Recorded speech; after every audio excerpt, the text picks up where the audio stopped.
Oke, kembali lagi di So Jadi Pandit. Jadi kali ini gua mau bahas satu pertandingan. Ya, satu pertandingan aja, tapi ini satu pertandingan yang sangat amat menarik untuk dibahas.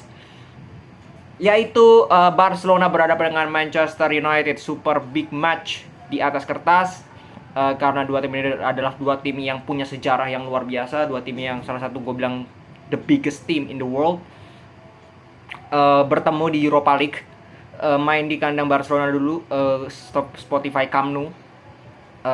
Ya, kalau kita lihat dari starting 11 sebenarnya tidak banyak yang berubah. Barcelona tetap memainkan formasi menurut gua 4-2-3-1 dengan Ter Stegen di belakang, Koundé main dengan Alonso sebagai center back. Di belakang di sayap itu ada Araujo dan juga Alba.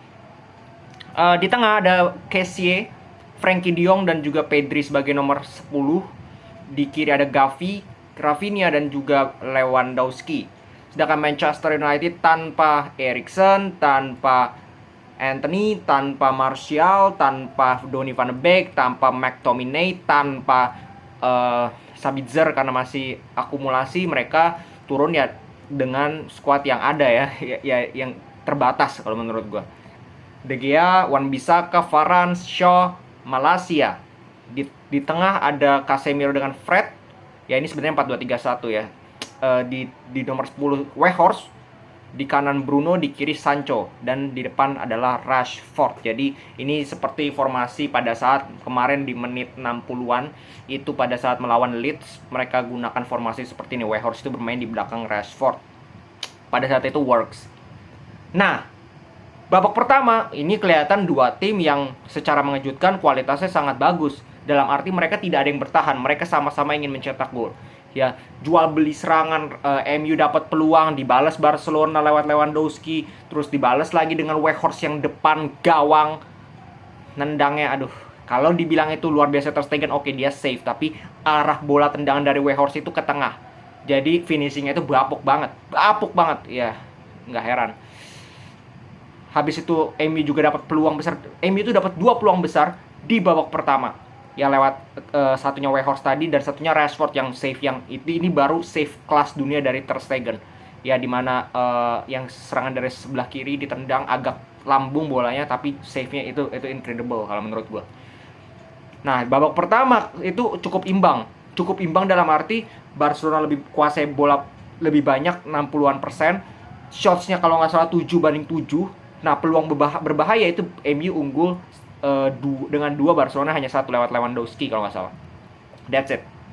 Ya, tapi kalau kelihatan kedua tim ini sama-sama ingin menyerang. Walaupun MU berbeda cara main dengan Barcelona dengan mengandalkan lebih banyak counter, transisi cepat, memanfaatkan trupas jarak jauh yang which is beberapa kali bisa menembus lini pertahanan Barca, sedangkan Barcelona lebih possession ball. Ya, dan kelihatan Pedri, Gavi ketika dimainkan bersamaan dengan De Jong, Kessie itu mainnya luar biasa. Kombinasi mereka itu jelas. Ya, jarak pemain mereka itu dekat. Lewandowski seringkali juga mundur ke belakang untuk jemput bola, lebih terlibat dari permainan. Rafinha mainnya itu luar biasa keren kalau menurut gue. Luar biasa keren. Ya, gue melihat Rafinha ini pada saat di Leeds. Ya, sini seperti penampilan Rafinha pada saat di Leeds, di mana dia menjadi tumpuan dari Leeds. Mainnya itu keren, berani nusuk dengan skill, dribblenya juga keren. Assist juga dia berikan kepada si siapa? Gol pertama Alonso. Ya, di babak kedua cetak gol juga. Jadi ini pemain yang luar biasa penampilan di pertandingan kali ini. For me, man of the match. Ya, selain kita harus hargai 2 kiper ya. 2 kiper dari masing-masing tim dan juga Marcus Rashford itu menurut gue kalau dipilih salah satu agak tega. Ya, menurut gue 4-4-nya itu bermain sangat luar biasa.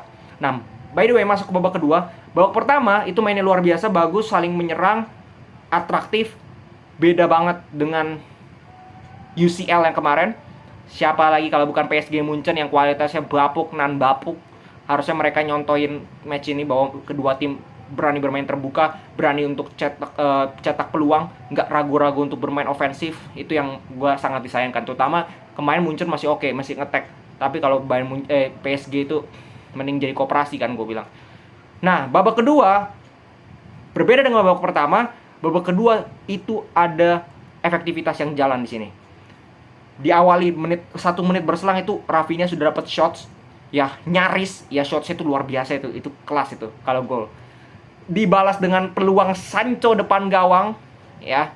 Depan gawang nendangnya itu aduh udah pelan melebar, ya. Nah, akhirnya Marcos Alonso bisa cetak gol itu pun lewat corner. Ya by the way, Pedri itu diganti menit 41 karena cedera. Nah, kenapa gue bahas Pedri cedera? Karena ini berpengaruh. Masuknya Sergio Roberto, walaupun dia langsung jadi kapten, itu ngaruh banget untuk Barcelona, jujur. Ngaruh banget. Ya, nanti gue jelaskan. Nah, menit 50 kita bahas dulu gol kan, Marcos Alonso lewat corner. 2 menit berselang dibalas oleh Rashford lewat itu golnya menurut gue ya. Secara shots bener-bener dia ke tiang dekat loh, itu sulit sekali. Space-nya itu sangat kecil, tapi dia bisa cetak gol. Itu kelas. Itu kelas yang ditunjukkan Marcus Rashford. Dan Marcus Rashford di pertandingan kali terutama di babak kedua itu mainnya luar biasa. Ya dia sangat on fire.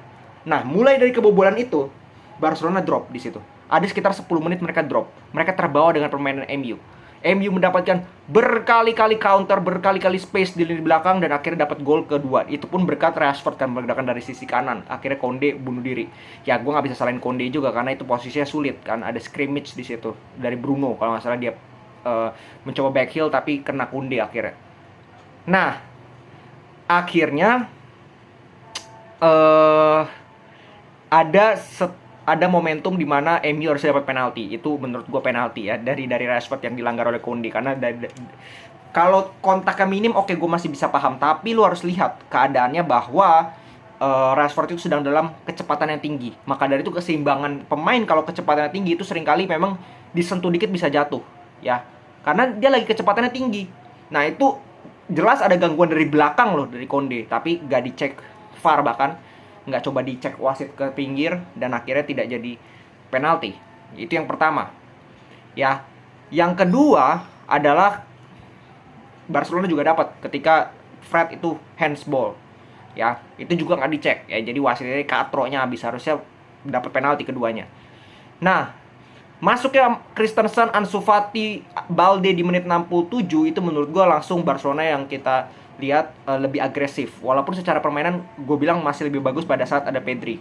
Ya, tapi di situ kelihatan mereka lebih fight, mereka coba untuk mengurung MU dan akhirnya mendapatkan gol dari Rafinha ya. Lewat sebuah maksud dia crossing tapi ternyata lewat kolongnya Varane dan akhirnya De Gea pun mati langkah. Nah, setelah 2 sama, surprisingly kalau menurut gue Barcelona ambil alih sampai akhir. Ya, mereka coba untuk menyerang karena MU gue rasa intensinya juga cukup udah cukup lah imbang, nanti kita bisa menang di Old Trafford. Itu feeling gue. Mereka juga beberapa kali dapat counter, Rashford beberapa kali juga tendangannya akhirnya melebar-lebar. Jadi nggak terlalu banyak juga mereka bisa buat peluang di babak kedua. Setelah menit 80 ke atas, Barcelona ambil alih. Banyak peluang yang mereka dapatkan, dapat satu kali tiang. Hampir aja Casemiro itu bunuh diri. Terus dapat shot-shots yang masih bisa di-save dengan luar biasa oleh De Gea. Jadi secara overall ini pertandingannya sangat seru, layak imbang ya. Secara peluang pun sama-sama 18 shots, bayangkan. Ini pertandingan yang menurut gue kelasnya itu Champions League ya, tapi sayang mereka harus main di Europa League. Mungkin ada pengaruhnya juga kalau kita main di Europa League. Mungkin kita ya ini kompetisi nggak terlalu harus hati-hati lah, beda dengan Champions League. Seringkali kita ketemu 2 tim besar itu mainnya anti klimaks. Karena apa? Kedua tim ini berhati-hati. Ya, kedua tim ini bermain sangat berhati-hati terutama di leg pertama. Biasanya kita serunya itu di leg kedua. Maka dari itu ya gue jujur happy melihat match ini, walaupun gue bukan fans dari kedua tim ini, apalagi gue fans Madrid, tapi gue happy dengan match ini ya. Barcelona menampilkan permainannya, MU pun menampilkan permainannya, which is good, dan gak sia-sia daripada kemain jam 3 itu. Aduh, nyesel gue. Oke, segitu dulu mungkin pembahasan kali ini. Update lain Europa League, Juve seri lawan Nantes dan juga Roma kalah 0-1 lawan Salzburg. Ya bapuk, nggak tahu lah gue. Oke, segitu dulu. Kita lihat besok seperti apa. Ada mulai Liga lagi ya kalau nggak salah. Ya, Premier League, La Liga juga mulai. Salam sepak bola.